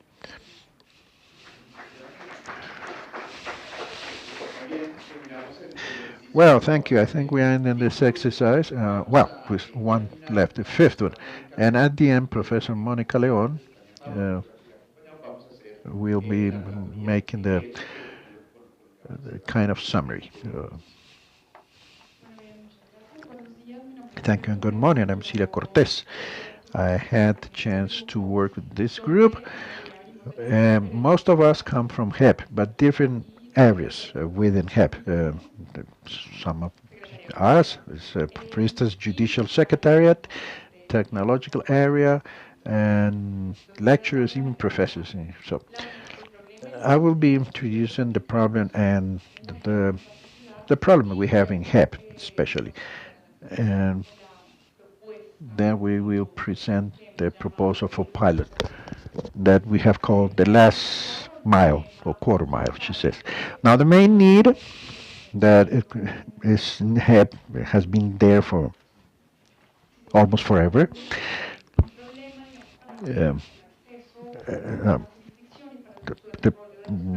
That's a barrier to access this special jurisdiction. The identification of persons is one step, and then to bring them to justice. Something that the ordinary permanent justice did years before we existed. But this walks, of course, hand in hand with the security problems that exist in the country. Some want to access the jurisdiction, and in doing so, they gain some rights that ordinary justice do not provide, and others that do not want to access this special jurisdiction because that access can make them more visible and put them at risk because of the internal armed conflict that is still ongoing. So how do we deal with these two? There is certain conditions they need to meet to have access, benefits that were granted to them in the first place some 4 or 5 years ago, or maybe given by ordinary justice a decade ago. And this ongoing conflict that put them in a conditions of risk, and they don't want to be visible, and they don't want to leave kind of a digital fingerprint, because that would imply perhaps in future to that they will be found by the criminals. So physical access of and access to internet, and because of the place where this person lives is difficult to go because it's an area of conflict. So what is the solution to have access to these persons and provide them safety? Professor Aguilera from the Analytical Technology Center here in Ternao University Well, basically, what we are thinking is that technology projects have a bottleneck that is called the last quarter mile, all of them. The same happens with access to justice. As Silvia was saying, it's an issue. Well, there are people, for instance, they don't want their fingerprints taken or they don't have an ID card. Um, and they cannot be subpoenaed and be called to justice or called as witness, whatever. Not only us, but ordinary justice. To reach those units that are remotely located, that they don't have internet, we have a conversation with Net that was is a enthusiast of technology. But this is not only with technology. We need to have the participation of different entities of the state. The state has ideally a presence in the across the entire national territory. So how to use the infrastructure, the institution of the state that exists there in remote areas to get closer to these persons that do not have access to justice and that we need for our for justice, for provision of justice. There are persons that, as we have heard, because for security reasons they don't want to expose themselves, they don't want to be victims again of something. But there are other social actors that can have access to internet and to technology in general, so that these persons can act as let's say, close that gap of the last quarter mile.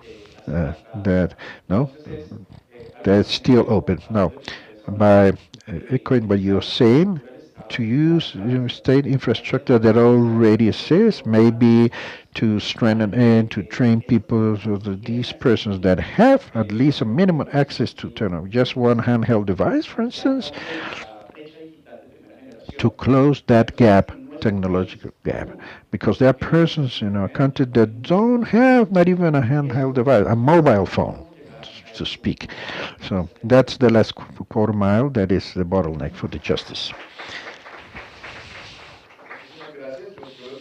Well, I see that there are a lot of value in what you have working on, and type of initiatives that you are picking up. It's valuable.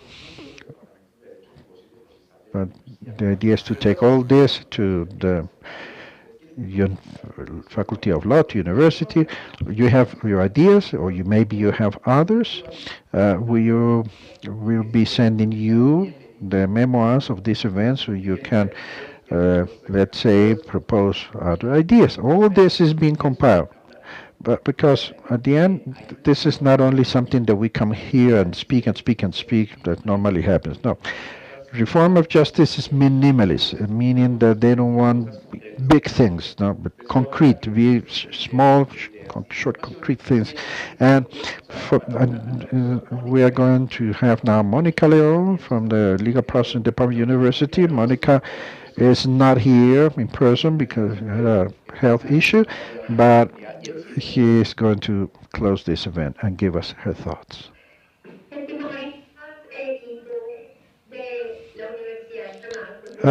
Dear team of University of Ottawa University, it's a pleasure to be here with you. As Nicola said, because of health issues, I couldn't go there, but I thank you for having me in Zoom at least. I think that this point in time is worth saying that these hours have given us certain things to take notice of. Let's start with the first one. The need our justice have is evident in many fields, especially when it comes to digital justice. The first thing that is absolutely clear is that we need a multidisciplinary work. This is not only for lawyers dealing with legal issues, but we need to have participation of experts of technology, even government procurement, if you will. I think also that the contributions I have heard from you, it's clear that we have that participation of different parties. We cannot think about technological implementations or reforms, if you will, where only we have participants in one sector. Of course, the government is in there, but we need a multidisciplinary participation from outside the government. Our judges, our magistrates, they have a complete point of view and focus, that we need to take into account, and the academia, the scholars. That is one big reflection that I have for you. And there is one third reflection that I think can be generalized. Mm, there is no need to have big legal modifications to the general process code or to the criminal code or processes in general. I think that, uh, as we have heard, if we are accompanied by good practices, they can be implemented without going into deep uh, modifications of the existing codes and regulations. Um, in document management and contribution of documents by the by the parties that are claiming, etc., as Nicholas remarked, to resort to other mechanisms of conflict resolution, such as arbitrage or conciliation. No, that would constitute a good practice, and of course, will contribute to what we are trying to achieve here. Um, we have heard about the tutela, for instance. That's an important part that need to be streamlined. Uh, we heard today about from our international guests how this has been approached and dealt with in other countries. Clearly, I think we need to bring experience from other countries, and that's not difficult. That's not difficult to bring them in. However, they are um, experiences that could generate added value to what we intend to do. This new culture of the digital justice, I think, good practices by the public servants in other countries will be quite valuable. There is one.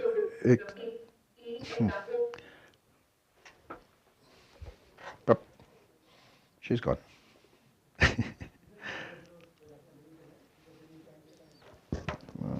Too many people connected to internet, he says. Well, can you imagine if that's here?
Well, um, uh, measures, precautionary measures are important. They have been in place for several years now, and with certain modifications, that not provided the entire solution. Mm, a good experience is what happened in Brazil some 15 years ago. And they is that without modifying a single article in any act or law, they implemented the Penola Online. And Penola Online basically is that the judge, based on institutional agreements, can access with a code to the platform and can provide ruling, issue sentence rulings to, let's say, embargo or to seize assets. So, to summarize, we don't need a big reform. We don't need to reform laws and acts, and we cannot do this without actually producing a reform in the legislation of the country. We are thinking not only in the user, administration of justice, but also in the different parties and stakeholders that are part of the judiciary branch. Without going into detail, because I know that we have concluded our time, I want to conclude by resorting to one mandate of the lawyers some years ago. I heard from that. And one of them said, law is in constant transformation, and we don't follow the steps quick enough, we'll be left behind, we'll be lagging behind, and will not be good lawyers. To achieve efficient justice, to have that, to see that tutelas are effective, we need to uh, keep in pace with progress, both legally as a technology. Uh, so I think the maybe the last thing to say is that we are not being less lawyers, but actually better lawyers with the aid of technology. Thank you. Well, many thanks, Professor Monica. So now we have the homework, your homework, to continue contributing to this exercise, and we waiting for your contributions in writing. Thank you.